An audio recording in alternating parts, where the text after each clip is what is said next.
Would you just stand at the podium so I can make sure with the camera? Is that a good?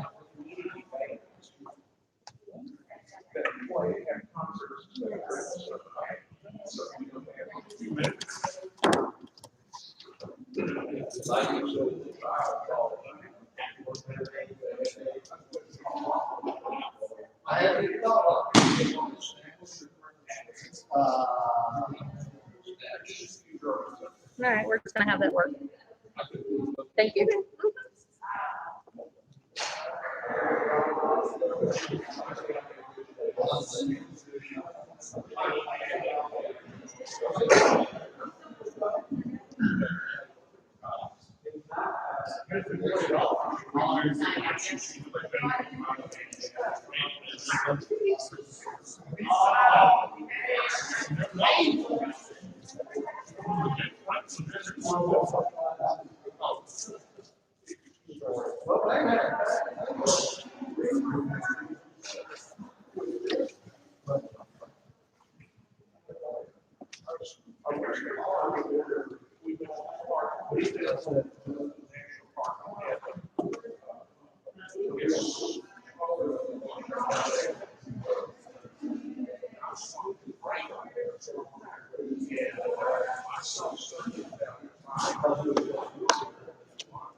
I heard my name. You're saying how wonderful I am? Yeah. That's exactly what, that's the first thing.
Hey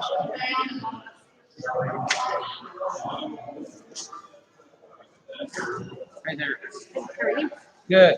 Are we gonna have a meeting on Columbus Day to do Jackson? No? Not on Columbus Day? Okay. I'm program chairman. Gotcha.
Tom Wood. For those of you who don't know, 1 o'clock John Childs, who really is Mr. Rotary in Thailand, slipped into a coma last night.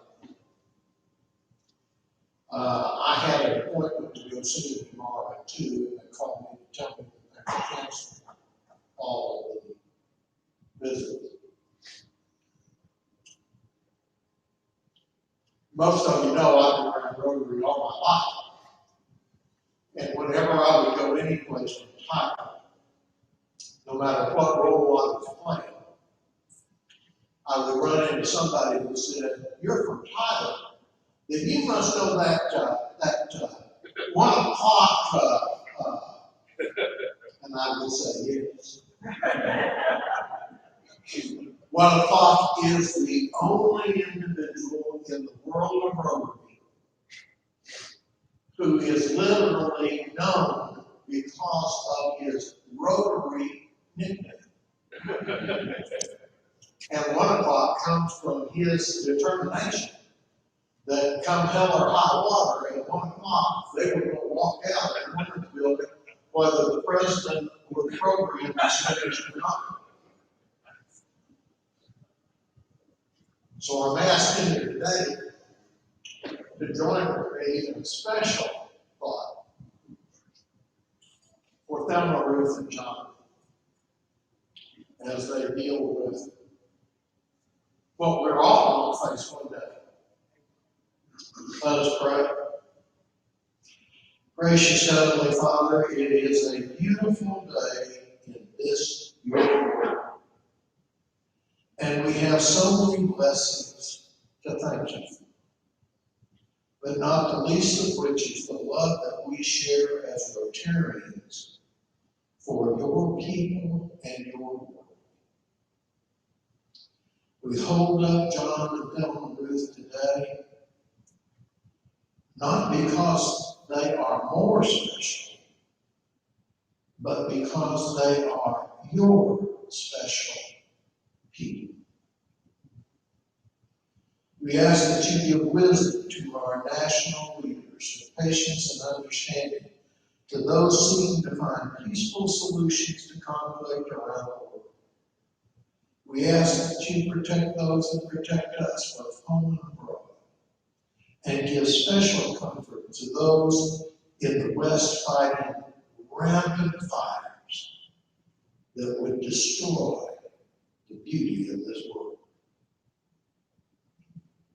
We ask that you bless this food to the nourishment of our bodies and us to your service in this community and beyond. And we ask all these things each in our own way. Amen. Amen. Pledge allegiance to the flag of the United States of America and to the republic for which it stands, one nation under God, indivisible, with liberty and justice for all. We don't have piano today, so somebody's going to have to start it. Oh, say, can you see by the dawn's early light what so proudly we hailed at the twilight's last gleaming, through stripes and bright stars, through the perilous fight? For the ramparts we watched were so gallantly streaming, and the rockets were the boats were singing, gave proof through the night that our flag was still there. Oh, say does that star-spangled banner yet wave for the land of the free and the home of the brave? Easy.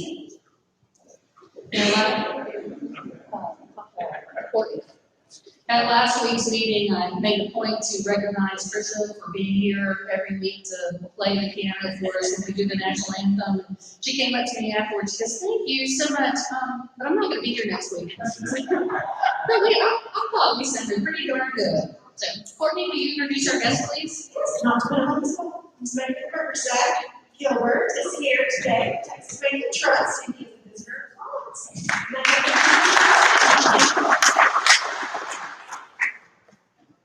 All right, we're gonna start off with a couple of quick announcements. I'm gonna ask Lee to come up and Stephen Farlander. Stephen's going to present a motion on behalf of the South Tyler Rotary Foundation to our.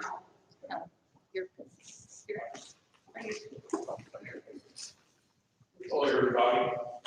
I had the honor of being the chair for international for this year, 2020-2021 South Tyler Rotary. As part of that, it was presented to me, and then I wrote it up for a grant, emergency grant, to the Rotary Foundation Board of Directors. On August the 4th, 2020, as many of you know, Beirut experienced a horrific explosion in their dock area. That port was effectively destroyed. It was to the magnitude that a lot of experts are saying it's equivalent of tactical nuclear weapons. This has had horrible consequences to the people of Beirut. As many as 500,000 people may need assistance with immediate needs such as food, clothing, and shelter. Now, what a lot of people don't know, especially all the negative stuff you hear about that part of the world, there are, John, how many Rotary clubs? 21 Lebanese Rotary clubs, 7 in Beirut. John just said there's 7 Rotary clubs in Beirut, and the one that we probably will be working with is the Cosmopolitan Club. If I really suggest if you're interested to look, they have one of the best websites I've ever seen for Rotary Club. So my proposal is that, our club donated $2,500 to go to the relief of Beirut. Yes, John. That money will come from the foundation, and the foundation board of directors met and approved that last month. Thank you.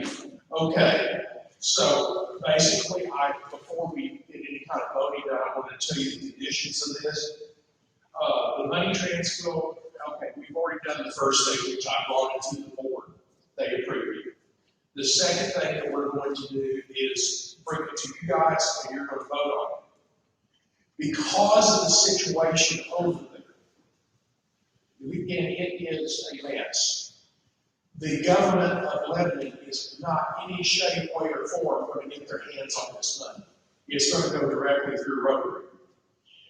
If you guys approve this, the club approves this today, the next step I'm going to do is check with the district governor or start trying to find and see if there has been a conduit open for donations. I can't help but think that they do have one or they're preparing one. This club has a long, rich tradition of helping people in other parts of the world. When I was president, we gave money to the tsunami victims in Japan. We gave money to the tornado victims in Moore, Oklahoma. And that's the ones that come to my mind first. It's been a while. What I'm proposing today is a $2,500 grant to be sent through Rotary channels for the relief of Beirut veterans. And as I said in the last point, if the membership approves the funding of this grant, the funds will not be transferred until International Chairman of South Tyler Rotary has briefed the South Tyler Rotary Foundation and that body approves the final plans on transferring the funds. We do not want this money ending up buying AK-47s. So, what I'm proposing then is a grant for $2,500 for the relief of Beirut Living. So, We have a motion and we have a second. Are there any questions? Are there any questions? Seeing none, we'll vote on the motion. All in favor, say aye. Aye. Any opposed? Motion carries. Thank you, folks, I really appreciate it.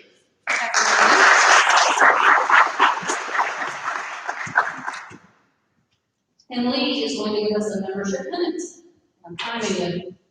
1 minute. Thanks, Diane. Do you remember how you became a member of Rotary?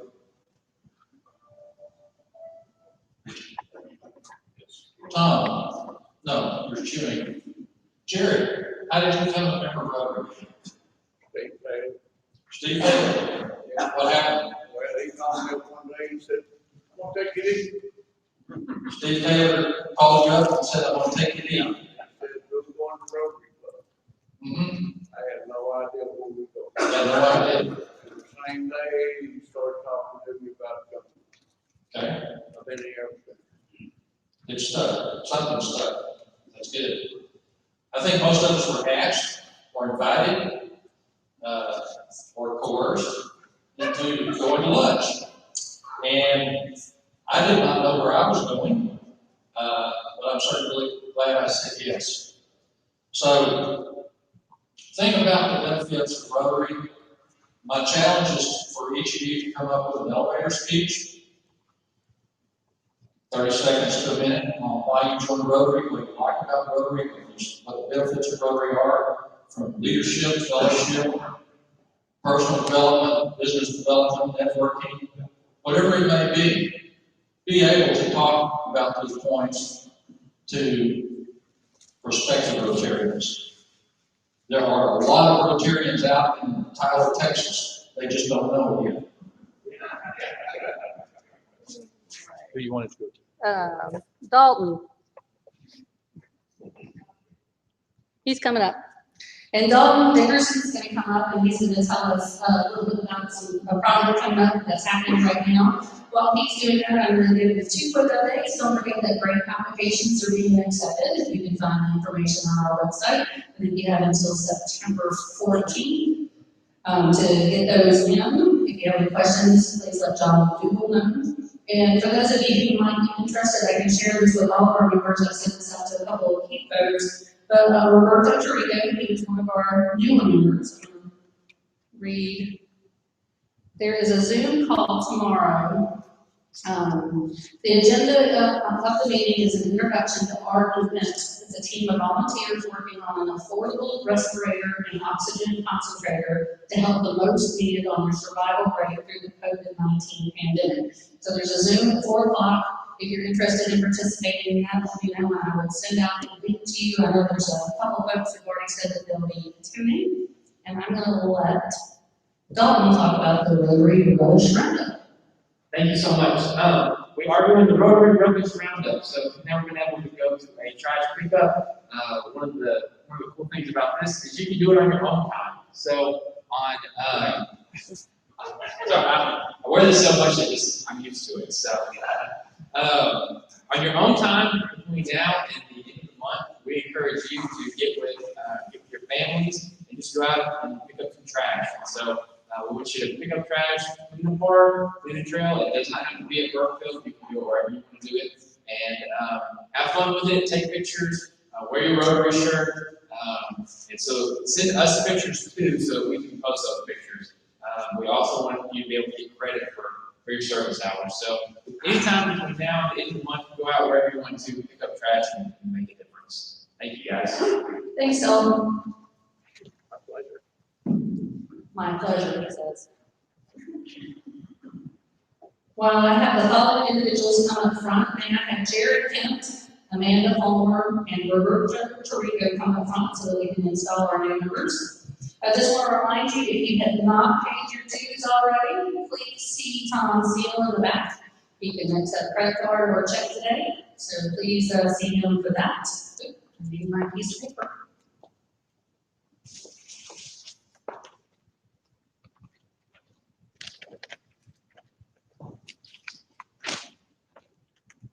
So today we are installing 2 members into South Tyler Rotary. Thank you, Jeff.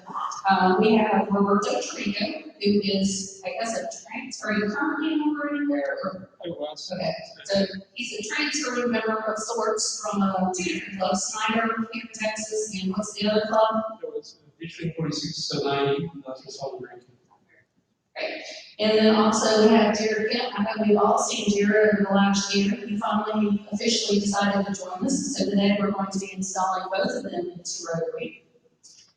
You both have been chosen for membership of the South Tyler Rotary Club because of your standing in your vocation and in the community, and because of your personal qualities, which we believe will make you a good Rotarian.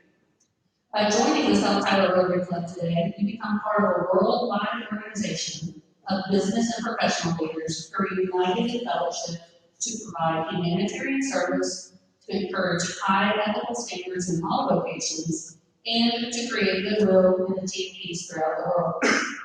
By virtue of your membership in this club, you will be welcomed into fellowship of any Rotary club in the world. It is my privilege and honor to induct you as a member of the South Tyler Rotary Club. Your sponsor will have the pleasure of pinning on the Rotary emblem, wear it always and with pride.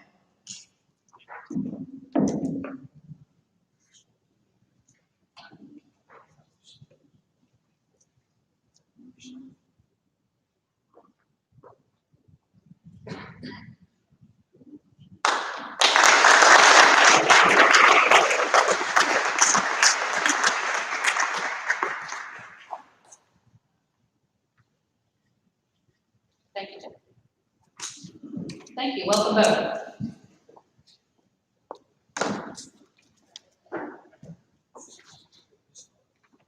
Just checking my list real quick to make certain I've covered all the stuff that needs to be covered.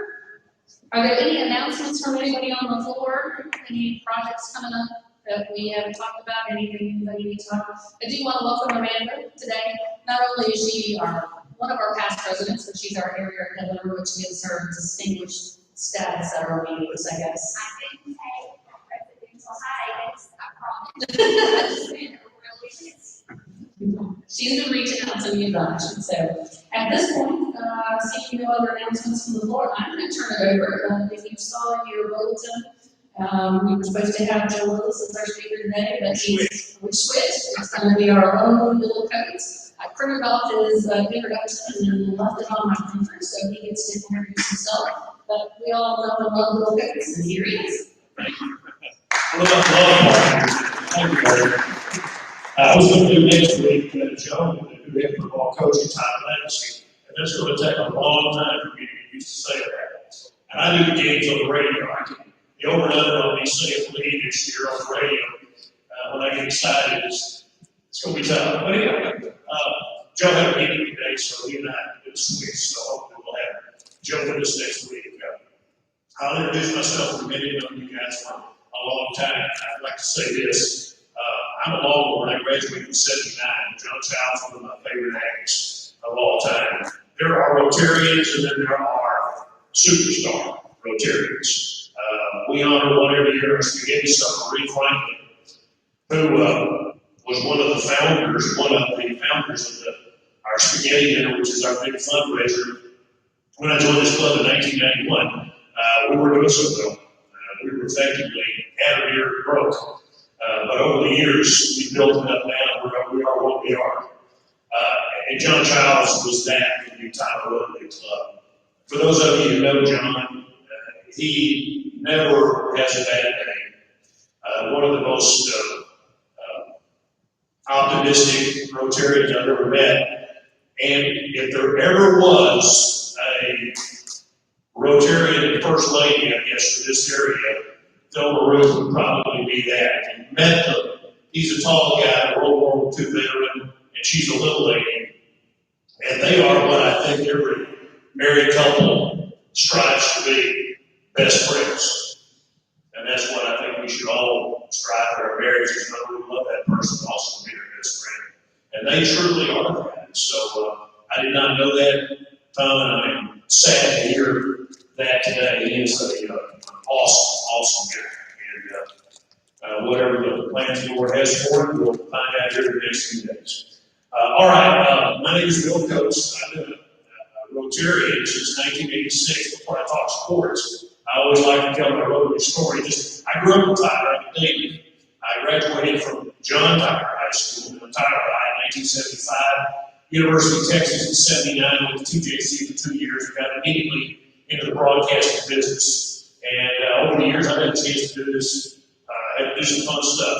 I started on a TV station in Austin in 1978. I was interning at the NBC affiliate in Austin. Austin was a different town in those days. The market was a lot of, let's put it this way, there were a lot of kids working weekends at the network affiliates. I was probably one of the last ones to do that after I left. We figured, man, we got to get some real talented people here to get this.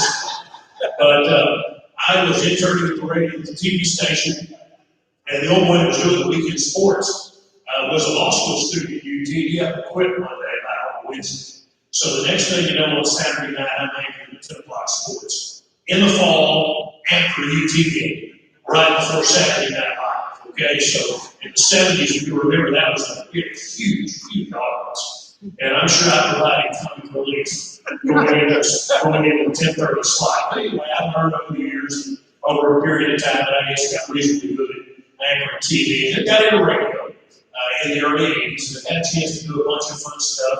Some college football, pro football, tons of high school football, worked with the Mavericks in the mid-80s during that period of time. So really had a lot of fun. Over the years, we've had a lot of fun people. I had the opportunity to interview a rookie Michael Jordan. I've interviewed politicians and jocks and Olympians and covered Super Bowls, and just had a great chance to meet just a ton of people. We'll talk about how my experience with how I lived with the shutdown this year. I got to see it up close and personal in sports, and back in March and went for spring training, and I'll take a few questions. My Rotary story, I always love to tell it. Some of you heard it, but we have so many new members here. That's always good. Thank you. We've gotten all these new members. Maybe you haven't heard it. I was a sports anchor at WBAP Radio in the 80s. I lived in Arlington. I went to First Baptist Church, and my pastor, Charles Wade, one day invited me to the Rotary Club in Arlington, right there on Highway 80, the First Methodist Church. So you had this Baptist preacher taking me to the Methodist Church to eat lunch on a Thursday. That's when we met. So I said, sure, if the preacher tells you he wants to invite you to lunch, generally it's the other way around, right? So I said, yeah, let's do this. So I met him over there. And boy, it was a great club, and I'm guessing the downtown Arlington Rotary Club still is a very active club. I don't know much about it anymore, but I guess they're big, they were big then. So I go and meet people, and some of them knew me from my radio time. And so I went at a good time, and I didn't think too much about it. And about 2 or 3 weeks later, Dr. Wayne calls me up and he said, hey, we voted you in if you want to join. I didn't know much about Rotary. I hadn't heard of it. We ride the wall. We see the sign when you drive downtown, the little blue wheel. Everybody has seen that, right? I didn't know much about Rotary. But over the years, I had byproduct of that. I think a lot of us join Rotary clubs for different reasons, but a lot of them are probably selfish reasons. They make business contacts, meet people, right? The happy byproduct of all of that is the work that we do. So that was in 1986, so I've been on Rotary for 34 years. I've been in and out of a lot of clubs and this, that, and the other.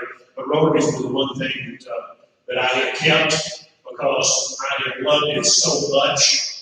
When I joined in the mid-'80s, in fact, the guys and I were just talking about this, kind of a controversial time for Rotary. There was a lawsuit going on when I joined that Rotary spent a lot of money trying to win a lawsuit to keep women out from not joining Rotary. They spent way too much money on that. Okay, so all of that was going on. That went to the Supreme Court, did it not? Right.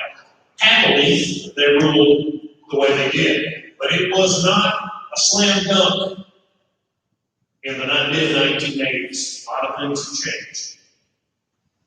You ladies would have once been called Rotary hands. I think you've heard that term, right? they were many of them wives of Rotarians. They should have been Rotarians all along because they were doing all the work anyway. And so the happy byproduct of that one is that you guys are now front and center in our club. Also, we started about that same time the Polio Plus, and we all know how that's turned out. I had an opportunity, I was the president of this club in 05 and 06. I was assistant governor for John Jenner and Steve Brown and Randy Ducksworth back in the last decade too. So my association with Rotary has been one of the best things that I've ever done. My son, when he came through here, he graduated in Lee in 2016. The man to help him do it, he started the little internet club over at Robert E. Lee. I don't know how they're doing. Do we know, are they doing okay? So, well, he can't go to school. Right. Yeah. So I know Oregon still has an active point, and I mean, we're still. Nobody's picked up the ball. He kept up with it for a couple of years, encouraged, now he lives in Austin, he's going to school. Yeah, he did a great job. I think the year that Reagan started it, we had, what was it, like 30? Had a pretty good group, and it went on for a couple of years. I hope it's not going forever. I'd like to, to see that going. And that all started because he went to the Parade. He was a kind of an alternate Parade. Everybody, you all know what Parade is. Rotary Youth Leadership. That's a camp that most of these kids, they'll come, I'm sure, at some point, come speak to us. Most of them, and I know he was one of them, they weren't real sure about going on the weekend being cooped up with a bunch of other kids. That didn't sound like that much fun. My son's not a camp guy, okay? But he went through with it because it sounded like he looked good on his college application, okay? So he went on a Friday and came back a different kid on Sunday. So that's the kind of impact that it had. He came back so far that he joined and he formed an interaction there. So when you hear him talk about Bible, the people who lead it here, I mean, they know what they're talking about. I never went. I was in my 20s when I joined Rotary in my 30s. So I wasn't, a kid who would do anything like that. Not even sure they had Bible back in those days. I'm old. John Childs was instrumental. Did he? He started right. And I think Guy Martin, who was sitting at this Sunrise Club, started the Boulder Club. I think he and Tommy Butler were also a part of that. Anyway, there's some great things that Rotary has done. You being a part of our district has been really cool, and I've had a great time. So that's my Rotary story, and I am the sports director and a senior county executive. That's a fancy name for what I tell people, flunky. Do a little bit of this, a little bit of that. KTVB and 92.1 FM Team Sports Radio. I host a talk show in the afternoons from 4 to 6 on 92.1 FM. So I get to talk sports every day and also do sales, and I've been at the station going on 30 years, just over 29 years. So Paul Gleiser, who has spoken at this club many times, is a member of the Downtown Club, the Tyler Rotary Club, and he's my boss. He was the radio station. He and I both came about the same time. And, Paul's a friend, and he's also my boss. We've seen the talk formats grow tremendously since that all started in the early 1990s. Rush Limbaugh, by the way, has stage something, lung cancer. And so we don't know what the future holds for Rush, but if anybody, whether you like his politics or not, as far as changing an industry, Rush Limbaugh has done that. And whether you like him or not, he was the modern day Paul Harvey, who was probably one of the last of the true radio stars. And then along comes Rush, and he changed the whole business over the years. So I hope the best for him. Now let's talk about sports. I'll open this up to questions here in just a bit. I've been doing this for a long time. This is obviously the weirdest year that I've ever been a part of. I was, my wife and I, she went with me, went to Rangers spring training on Sunday, March 8th. Showed up in the ballpark, the Rangers were playing the Angels that afternoon, played the Dodgers that day in Surprise, Arizona. So I go generally every year to do my radio talk show out there 3 or 4 days and come back. I get there on a Sunday in time for the ball game. And the Rangers are playing the Dodgers in a spring training game. And about the 5th inning of these games, it's pretty loose. they open the clubhouse, and you can go in the clubhouse, interview guys who pitched that day. If you catch any of the other guys, and generally the regulars play 2 or 3 innings, and then they're going to play off for 100. You know, so if you catch them, you can interview them, and they open it up for about 45 minutes, and they do that every day. So I go in and I talk to 2 or 3 people. I was very lucky that day. I got to talk to about 4 different guys, including the shortstop, Elvis Andrus, and was able to get my week off to a pretty good start. And went back the next day, Monday, to start doing my daily shows. I was doing either through Thursday. And I went in the clubhouse at 1 o'clock local time. They had a night game that day, and they opened the clubhouse. Not a locker room in baseball, it's a clubhouse. And so, talking to 3 or 4 more guys, we got off what I thought was a good start for the week, talking to players. Didn't think too much of it. I knew that COVID was a growing topic, but about 2 o'clock that afternoon, the NBA pulled the plug on their season or announced that they were the NCAA tournament, followed the NCAA right behind them, and voila, within 48 hours, pretty much everybody was out of business. That night, during the Dodger game, we got word that the clubhouses were going to be closed. No more access for any of the media in the Rangers clubhouse. And that has not changed. You cannot, the guys who cover the Rangers on a daily basis have not been in the Rangers clubhouse since March 9th, I guess. Nor are they going to get back in anytime soon. It's all done by Zoom now. And it's been a challenge for these guys who are working to actually cover these teams on a day-to-day basis. So the next morning on Tuesday, they started bringing players out to us outside the clubhouse. We had a chance to talk to Todd Frazier, the first baseman, and a couple of guys like that. Pretty much, and I got the manager that week and the general manager, and, so I had enough to get through the week. But by Thursday, everything had changed. And as we know now, sports for a period of time, maybe the most visible thing that we do in this country on a day-to-day basis is sports, perhaps. It's where people gather.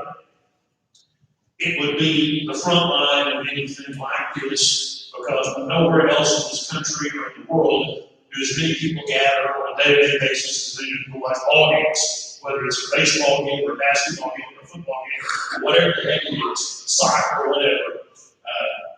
People gather and sit, as Bob Mosley, the Big 12 commissioner, says, cheek by jowl, next to each other at sporting events. So none of that has happened since. What do you say about it, except that now the leagues are trying to restart on a limited basis. The NBA has had their deal in Orlando. They have quarantined, for the most part, those players and everybody associated with those teams, coaches, trainers, people who have to be there, are in Orlando with the NBA teams. They actually start their playoffs today. And it's kind of worked. They've had very few positive tests. Baseball took a little different approach to it. There are more players on the baseball team, more people in the traveling party. To quarantine 30 teams in one location, you'd have to have a really big hotel for that. So they have let the teams play in their own individual stadiums, no fans. And it's worked okay at times. The Rangers have done great. The Miami Marlins, the St. Louis Cardinals, I always have to remind myself that these are young men.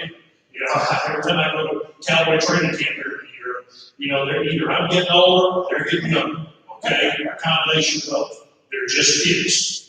These are very young men, so they do stupid things, as I did when I was 24 years old.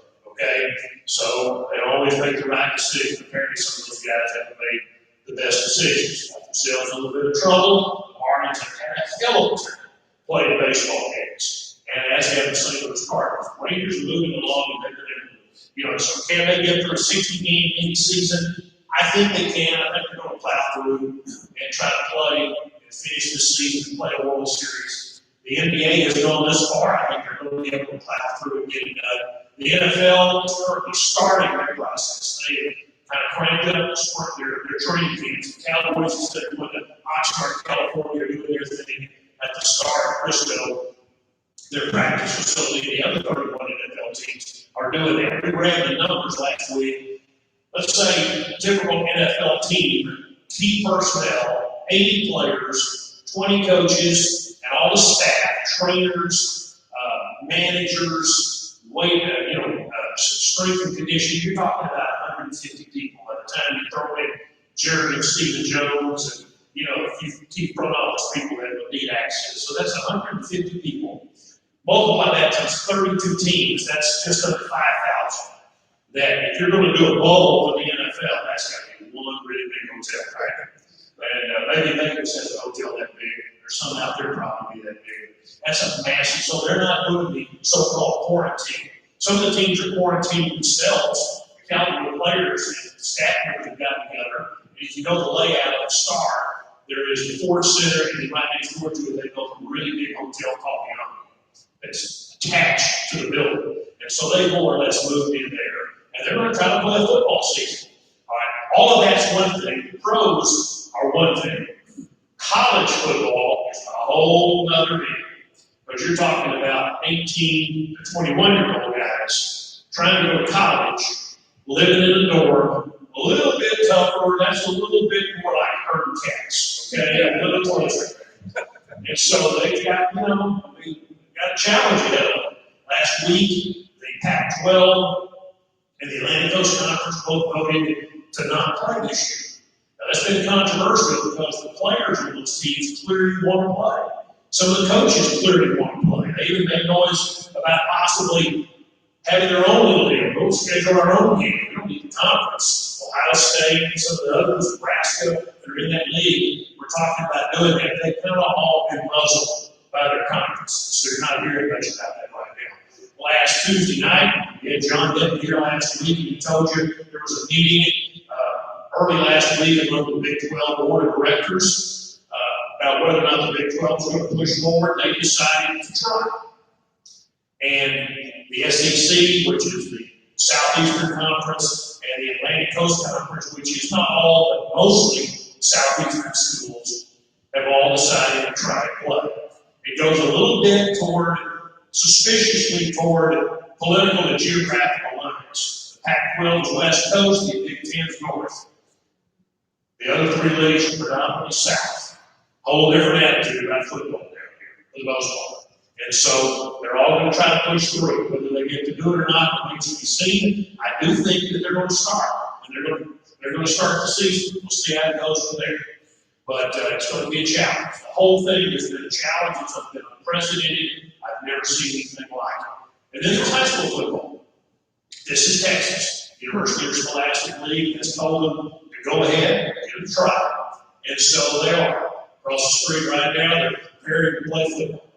Robert E. Lee, Tyler Legacy, Tyler High School, formerly John Tyler, are going to try to play their first games on the 24th and 25th of September, about a month later than they were originally scheduled to play. They're going to try to play 10 games, which would take them all the way into early December instead of early November, with a possible state championship game if they pull this off in early January. Way different than any other year in the past. And on the other hand, because most of the hot spots have been in big cities in Texas, the classes A, 2A, 3A, 4A are able to start as usual. They hope to play 12 days. The normal season would have begun on the final Friday night in August. So if all goes well, a week from this coming Friday night, there's going to be high school football games in East Texas involving classes A, 2A, 3A, like 4A, like Chapel Hill, just close to your school. Henderson, places like that, they all play football. Again, knock on wood as to whether it happens. So all of this going on in the social media and everything that brings with it has made it, I can understand why Joe couldn't come today. These coaches are flying blind. There's no model for this. There's no template for doing this. I mean, I kiddingly ask coaches all the time about no video. I've known hundreds of coaches, men and women. How do you coach in a social business? Not too easy, especially football coaches. They like to get in your face. They can't do that right now. So they're trying. I don't know what it'll look like. You know, sports, I don't know how many of you are watching baseball, basketball, or any of that stuff right now. It doesn't look the same, does it? You got cardboard fans in the stands and no crowds, pumped in crowd noise. I mean, it's just, everything about it's weird. And the weirdest thing is the broadcaster. And I've only had to do this one time, auditioning for a job. Otherwise, I've never called a game off the monitor. Okay? But the way the thing is working right now, if, let's say, the Rangers played in Colorado yesterday, they played the Colorado Rockies in Denver yesterday, okay? The Ranger broadcasters were all sitting in Globe Life Field in their own press box, calling the game off the monitor. They weren't anywhere in Colorado Mountains, okay? So they're trying to make that thing seem normal. They're going to do that in football this year. You know, the home teams can be in their stadium, but the visitors don't travel. The visiting teams don't travel. They've got the technology to do that. I call it a high school football game. We don't have that. We don't have that ability. I mean, I'm going to have to go to Allen or wherever Legacy plays this year. I'm going to have to go, I guess. Let's say pull the plug away. So I'm not going to have to go through that. The college broadcasters, the guys in the major leagues, the NBA do the same thing. Those guys aren't there by and large. I mean, you've seen some of them. NASCAR, I don't know that those guys will win any of those races. I was watching, they were one of the first ones back, and they're all sitting in the studio. Now, the technology exists now. You've got that big camera angles. They might get a better look at it than they did before. I don't know. But they've got all these different camera angles at their disposal. But they're calling that thing right off the TV monitor. So, you know, it's very different. Biggest change over the years for me, I guess, has been the way we report on sports. I started on a Friday or Saturday night, 1978, Texas was playing Texas Tech. And they played the game in Lubbock that night, Texas won. I had show highlights, you know, on the 10 o'clock news on Channel 36. And that's what we covered those days. We didn't, you know, we interviewed the coach and talked about the game. Well, we still do that. There's a lot more to it now. There's all the other issues that go along with it, everything from anthem kneeling or not, to all the social media stuff that these players post, and some of them make really bad decisions when they shouldn't extend, they do, and some of that stuff affects their, you know, how they're perceived by their teammates, it affects the way the team is structured. So, yeah, it's a whole different ballgame. The drug thing used to be more or less swept under the rug. You know, what these guys did off the field was kind of sort of a wink for many, many years, and it just didn't get reported. It's anything but that now. And again, part of it is because everybody, you and me both, are reporters. Now, anybody carrying one of these is a reporter. You can catch some athlete doing something he shouldn't. All you got to do is snap a picture, and boy, that makes news rapidly. In fact, most of the stories now are broken by people who aren't even in the regular media. There are people that are either on websites, TMZ, or people like that you don't have access to people who just, you know, want to make a buck and take a picture of some famous person. And that's how stuff gets reported. And it's a whole different ballgame out there. There is nowhere to hide for these jobs now. There is nowhere to go. And they know that by and large. The ones who don't learn it pretty quickly, or they have real problems. But that's a little bit of an overview of the world of sports. I'm sure the best part of this normally is we got about 10 minutes. It's to open it up to questions. That's the part I like to see. Okay. I'm not thinking, is the World Series going to be at the same time this year? Yeah, more or less. They're not pushing it back. Yeah, they played a 16 season, so they hope to play. The Rangers played their 20th game yesterday. They're 10-10. So they're a third of the way through their 60-game season. So they hope to end in September, like they always would have. Instead of 162, they played 60. And they're going to put 8 teams in each league in the playoffs. It's a bigger playoff format this year. And they're going to try to play the World Series at the same time in October, more or less, weather permitting, that they've always done it. I've been told that they may do neutral sites for the World Series this year because late October, you know, the Yankees are pretty good this year. You know what the weather's going to look like, you know, at Yankee Stadium in New York in late October or early November. So we'll see about that. So they may go to neutral sites, yeah. It's inevitable. One of these college players is going to test positive for COVID. Sure. What happens when they do? Or what happens when They do. 2 or 3 of them? Can you repeat the question so people? Okay, yeah, John wanted to know what happens if you get tested positive for COVID, which is gonna happen. I don't know. I think that they're gonna try to push through it, but, I don't know. I wish and I don't know that if you'd asked that question to John last week, that he would have had the right answer. The right answer. I know that, I don't know. I wish I did know. They maybe try to reschedule games, try to quarantine and work around it if possible. That quarterback may need to play that week that everybody who's around doesn't get to, which is why they're trying to keep these kids away from each other as much as they can, except in practice. So I think they're going to try to push through as best they can. Now, if the whole team gets it or a whole position group gets it, there may not be any. I said at the top, I think they will try to start the season. Whether they get to finish or not is very much up in the air. And it's inevitable somebody's going to test positive. I wish I could answer your question. I'd be a popular guy if I could. Yes, ma'am.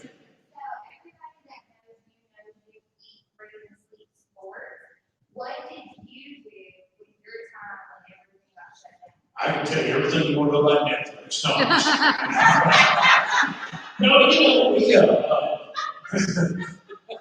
don't know. My wife and I behavior are still for the most part. I've got her next year, eat at home. A couple of Saturdays we went down to what Love's Lookout down in Jacksonville, had a picnic down there, just stuff. I don't know.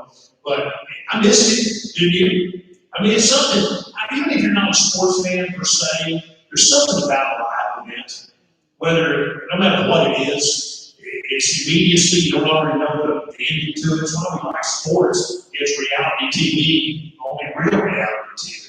I mean, it's gameplay out for 3 hours on a stage where you really don't know the outcome.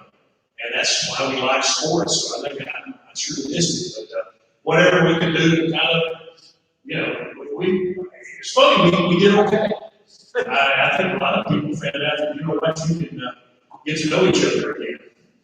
And figure out stuff other than easy entertainment. What'd you do? We got honey and chicken. Yes. Okay, really? Okay. All right, okay. Okay. Let's hear more about that. Anybody else? I love this club. This has been the best hour I spent, one of the best hours of my week for a long period of time. I joined in 1991 and I love that time. In the South Tyler, I love it. I think it's as long as you guys have. Thanks very much.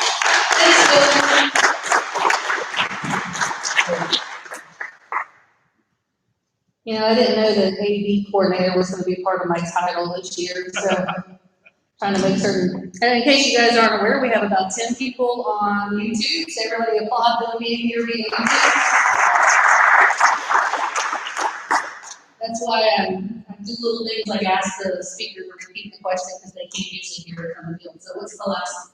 Hey, before we do this, I'm going to tell you a little something about John Oakley Childs. Back 42 years ago, John and I worked together at Heritage National Bank. And John got me into this club in 1979 when David Lake was the president. And we met at the Red Barn Steakhouse. And for $5, you got a nice filet, baked potato, and a salad every Monday. And it was really good. John invited me to go fishing a couple of times, and on one occasion, John was a tall guy, big, aggy, kind of a little cumbersome, would you say? But we got out fishing, and John was setting the hook on the bass and went over the back of the boat and fell in the water. So I had to help him get back in the boat. It wasn't long before we hit a stump. And the boat, I was up in front of the boat, he was in the back of the boat. The boat started taking on water. Oh, no. So he put the throttle down and came up to the front of the boat to try to get the boat to level out. We were going like 40 miles an hour. He and I in the front of the boat heading towards the land, and we made it back. A couple of weeks later, he asked me to go fish it again, and I said, you know what, I'm going to pass this. I didn't have a chance to go by and see him on Saturday afternoon. He was kind of coming and going, but he really loved rotary. Okay, we don't know how much money we got in the pot. But the last three digits are 936. Alright. Well, while Nancy comes up and see if she can win, half the $20 or something like that. A couple of quick other things before we wrap up. One of our guests snuck in and didn't get introduced. That's Leslie Smith. Welcome, Leslie. I want to just wish all of the parents and their kids good luck. I know that school is starting back up, and some of you are sending them off, and I was watching people in North Carolina do their first day of school pictures, and they were all working at desks in their bedroom, and that just seems so weird to me, so good luck to everybody for that. I do want to emphasize that, the Rotary Rubbish Roundup, we're trying to be creative in how we approach things, and I really want to challenge everybody in this room to make the commitment to go out there at least once in the next 2 weeks and pick up trash. My husband and I, we're going to go out, we're going to take pictures, and we're going to wear Rotary t-shirts. It's our way of getting you guys involved in the community without putting you all in the same spot together. So please try to do that. Dalton's worked really hard to get this going, so please help him out with that. And then the last thing before we close with the 4-way test, I was told that we have a little bit of sad news today. That today is Scott Harrison's last day in Tyler. He is moving where? Denver, Colorado. I assume for work. What are you going to be doing? I'll be joining the staff at New Denver Church. Joining the staff at New Denver Church. So we're going to be sad to see Scott go. So I'm going to ask Scott to lead us in our 4-way test one last time. The 4-way test, the things that they do. First, Is it the truth? Is it fair at all concerned? third, Will America? fourth, Will be beneficial to all concerned?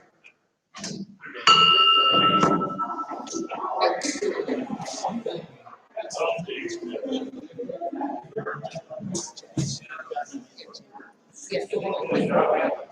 What's up, Jim? No, you were the person that's, okay, so yeah, Nick Messina needs you to call him, so he's going to try to Nick Messina. He was going to try to come today. Stay around for about 2 minutes. Yeah. Dan Crawford, I'm going to reach out to him. He kind of indicated he didn't want to renew. If you heard any conduits being open, Floyd Lancey is going to advise me about, and I saw on my phone that I've got a call is from it Yancy White? Lancey, L-A-N-C-I-A. I'll send you a sign. Thank you so much. I really appreciate it.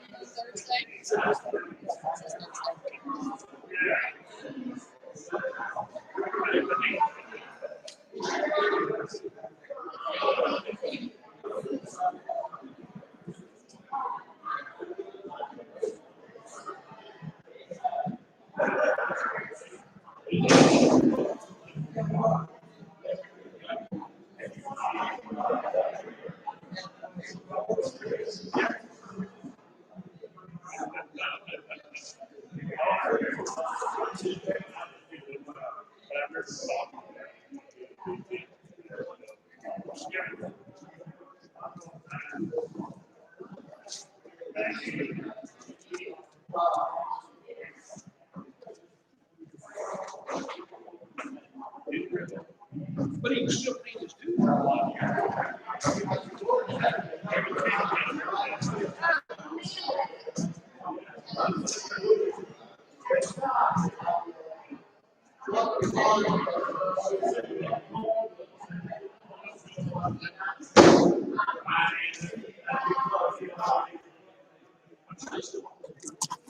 Would you reach out to Dan Crawford? I messaged him the other day because he hasn't paid his dues, and he's kind of upset. You know, we have that former member who calls tonight. Well, apparently she got crazy with him personally, and he's like, "I was not putting on Facebook, so I see what she did." And I basically asked him if he was planning on renewing, and you know, I was asking about that, and then he talked about having a good time with some individuals that aren't necessarily associated with those types of people. I mean, I did respond to him that she's no longer in our club, or she is in the Rotary Club, so there's not much I could do about it. But I suggested that he pay his dues and take a leave of absence or something. So I don't know if you want to follow up with him about Well, he called me, Okay. and I don't know before or after that, he never charged people, and he was Yeah, it is. Oops. I can get rid of that. Hold on.